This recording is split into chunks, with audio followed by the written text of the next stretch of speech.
Alright, what's up everyone? Welcome back to the channel. Welcome back to another video. So today's video is going to be about my game stalking story.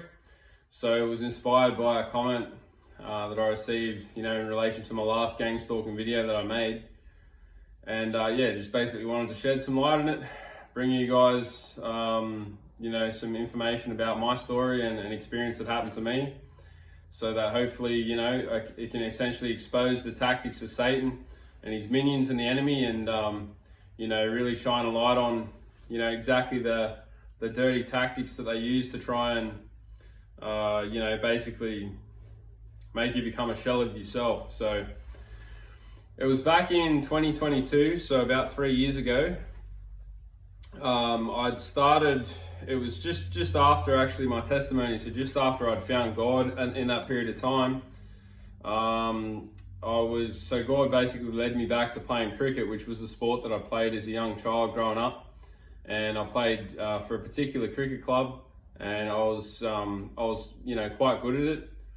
And so that was something that, God led me back to, because that was something that was missing from my life. I needed a hobby. I was pretty much just focused on work. I was focused on family, and essentially there was just something missing in my life too, because I work for myself. So I don't necessarily have a lot of friends or people that I'm kind of in the mix with, part of the matrix, so to say, outside of work.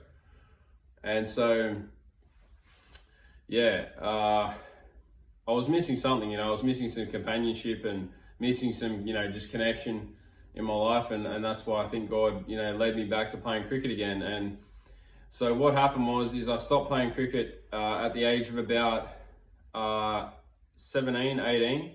And just to give you guys some context, I was a mad cricket lover when I was a kid. I'd be at home, or I'd be at the park. I'd train 4 or 5 days a week. I'd play Saturday and Sunday. I was absolutely obsessed with cricket. I love cricket. I'd play each and every day, or train for it.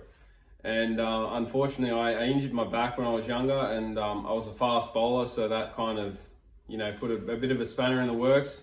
Not to mention the fact that I didn't really get any support from my parents or anyone around me to kind of pursue that path in life at the time. But that was a real dream of mine at that time, to play cricket for Australia and to try and represent and go as far as I could with cricket. And so anyway, that's just to give you guys a bit of a context, a bit of a backstory. So to cut a long story short, I hadn't played cricket for 7 years. So God led me back playing again, and it was because of my back injury. I'd had a really, really bad back. I wasn't able to play.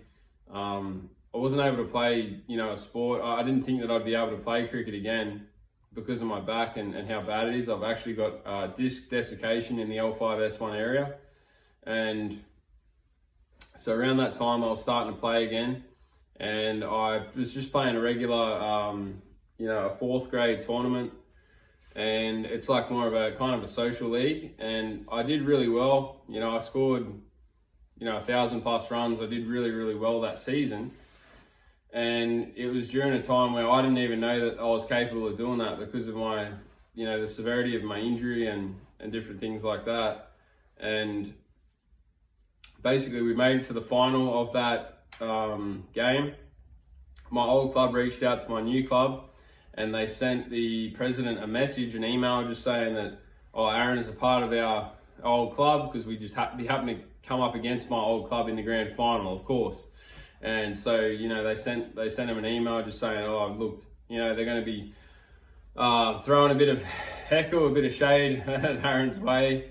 And so that was just weird in itself, the fact that they actually sent an email to the president of the club that I was playing at, to let them know prior that there was going to be some heckle thrown my way, which is just absolutely insane. You're talking about a 4th grade cricket match. It's like a social league.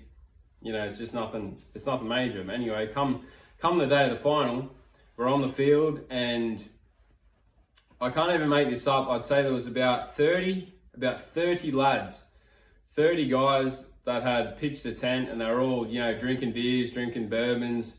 They just start throwing straight abuse and straight shade on me, and just swearing and cussing at me on the field. And there's a difference between just you know, a bit of friendly banter that's funny and all the rest, and then full on abuse. And they just threw full on abuse at me to the point where even the players on my team on the field, everyone was starting to feel uncomfortable, and I could feel it myself. And it was just really, really terrible and really, really bad to have to, you know, witness that and just have such shade and just like sheer abuse thrown at me for the period of about, you know, maybe an hour and a half to 2 hours.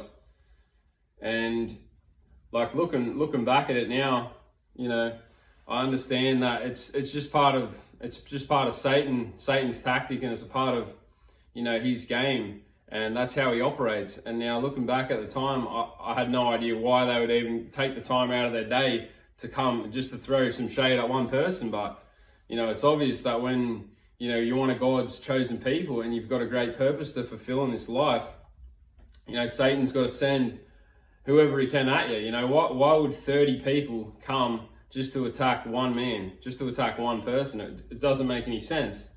But, you know, when you understand that, you know, you've got a purpose on your life, and Satan obviously knows how powerful you are, and he knows the contribution that you're capable of making and the purpose and the calling that's on your life.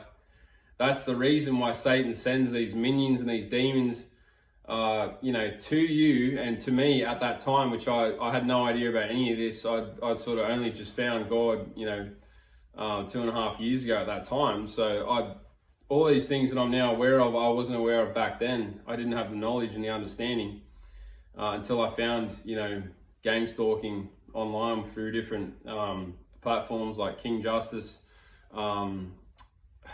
There's a lot of great YouTubers actually that talk about it.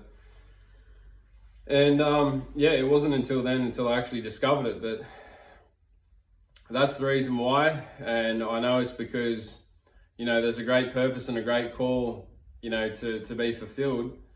And just know that if you've experienced gang stalking yourself, that it's not like coincidence. It's not because of, like, you know, it's not because of there's no reason.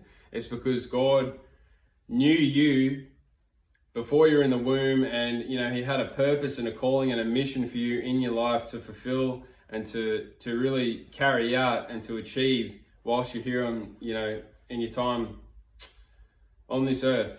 So that's pretty much my story. That's the gang stalking experience that happened to me just after I found God 2.5 years ago.